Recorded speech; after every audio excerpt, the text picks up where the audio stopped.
రాజకీయ పార్టీలు, ప్రభుత్వాలు తమ పబ్బం గడుపుకునేందుకు ఇచ్చే రాయితీల కోసం ఎస్సీ, ఎస్టీ, బీసీ, బహుజనులంతా సరిపెట్టుకుంటూ అధికారులకు దూరంగా ఉంటూ స్వయం సమృద్ధి సాధించలేక వెనుకబడిపోయి ఉన్నారని, అటువంటి వారందరినీ అంబేద్కర్, జ్యోతిరావు పూలే సిద్ధాంతాలతో, ఆశయాలతో చైతన్యపరిచేలా బహుజన సమాజ్ పార్టీ పనిచేస్తుందని Bahujan Samaj Party state coordinator Gummapu Chitrasena, Kakinada జిల్లా అధ్యక్షులు మాత సుబ్రహ్మణ్యం, పీఠాపురం ఇన్ఛార్జ్ కండవిలి లోవరాజు పేర్కొన్నారు. పీఠాపురం పట్టణం కత్తులగూడెంలోని ఎస్సీ కమ్యూనిటీ హాల్లో నిర్వహించిన పీఠాపురం నియోజకవర్గ కార్యకర్తల సమీక్షా సమావేశంలో వారు పాల్గొన్నారు. ముందుగా అంబేద్కర్ విగ్రహానికి పూలమాలలు వేసి నివాళులర్పించారు. అనంతరం సమావేశంలో పలు అంశాలపై చర్చించారు. ఈ సందర్భంగా కండవల్లి లోవరాజు, మాతా సుబ్రహ్మణ్యం, గుమ్మపు చిత్రసేన మీడియాతో మాట్లాడారు. నన్ను నేమకంగా ఇక్కడ పిఠాపురం నియోజకవర్గ ఇన్ఛార్జ్ చేశారు. ఇన్ఛార్జ్ చేసిన కాడి నుంచి కూడా బహుజన్ సమాజ్ పార్టీ ఒక సిద్ధాంతాలు ఏంటి, బహుజన్ సమాజ్ పార్టీ ఆలోచన విధానం ఏంటి అనేది ప్రజలకు చెప్పుకుంటూ వెళ్తున్నాం. ప్రజలు కూడా కొంతమంది మనువాద పార్టీలకి కొంతమంది ఈ బహుజన్ సిద్ధాంతం ఇంకా పూర్తిగా వాళ్ళకి అర్థం కాలేదు. బహుజన్ సిద్ధాంతం అంటే ప్రజలు తెలుసుకోవాల్సిన బాధ్యత ఏంటంటే భూమి లేని వాళ్ళకి భూమి, ఉద్యోగం లేని వాళ్ళకి ఉద్యోగం, అన్ని రకాలుగా బహుజన్ సమాజ్ పార్టీ నీతి నిజాయితీతో పనిచేసే పార్టీ, అంబేద్కర్ ఆలోచన విధానంతో వెళ్ళే పార్టీ బహుజన్ సమాజ్ పార్టీ. అందరూ కూడా ప్రజలందరూ కూడా మన నియోజకవర్గం ప్రజలందరూ కూడా బహుజన్ సమాజ్ పార్టీ సిద్ధాంతం ఏంటనేది ఫస్ట్ తెలుసుకుని రేపు వచ్చే రోజుల్లో కూడా బహుజన్ సమాజ్ పార్టీకి అందరూ పట్టం కలితేనే కానీ మనం బతుకులు మారమని చెప్పేసి నేను తెలియజేసుకుంటున్నాను. మీరు అందరూ కూడా బహుజన్ సమాజ్ పార్టీ మేరకి వచ్చి బహుజన్ జెండా, అన్ని జెండాలు మాత్రం మన జెండా మనం మోసుకోవడానికి వెనకాడుతూ ఉన్నాం.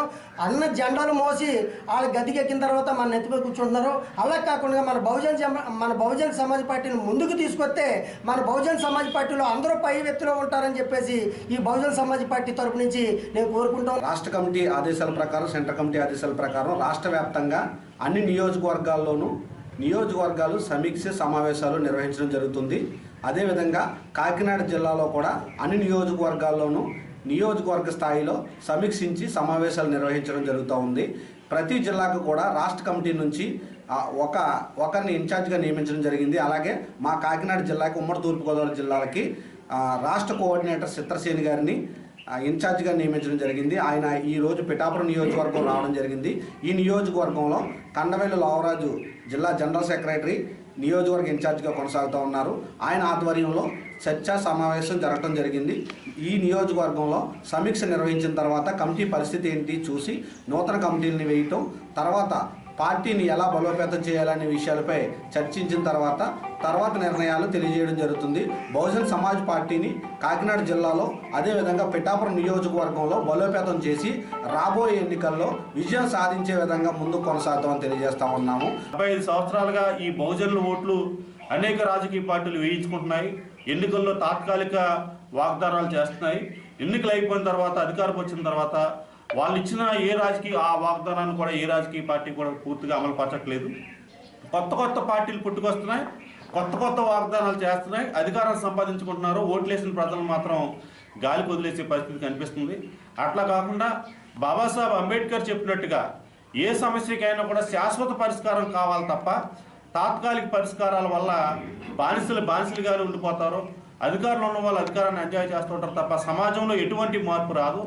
దాన్ని రూపుమాపి చైతన్యవంతమైన సమాజాన్ని తయారు చేసి మరి ప్రజలకి ఏ సమస్యకైనా కూడా శాశ్వత పరిష్కారం ఇవ్వడం కోసం బహుజన సమాజ్ పార్టీ పనిచేస్తుంది. ఆ కార్యక్రమంలో భాగంగా ఇవాళ పిఠాపురం నియోజకవర్గంలో పార్టీ ఎంతవరకు డెవలప్ అయింది, ఇంకా ఏం చేస్తే పార్టీ ముందుకెళ్తుంది, ఏ కార్యక్రమాలు తీసుకుంటే బహుజనులు బీఎస్పీ వైపు ఆకర్షితులు అవుతారనే విషయం మీద చర్చించి రాబోయే రోజుల్లో పిఠాపురం నియోజకవర్గంలో మరి బహుజన సమాజ్ పార్టీని బలోపేతం చేయడం కోసం మరి లోవరాజు గారి నాయకత్వంలో మరి ఇక్కడ ఈ నియోజకవర్గం చాలా బలంగా తయారవుతుందని నమ్మకంతో ఇవాళ ఈ నియోజకవర్గ సమీక్షకు వచ్చాము. ఈ సమీక్ష పూర్తి చేసుకుని దీని రిపోర్ట్ని రాష్ట్ర కమిటీకి, నేషనల్ కమిటీకి కూడా అందజేయడానికి సిద్ధంగా ఉన్నామని తెలియజేస్తున్నాం.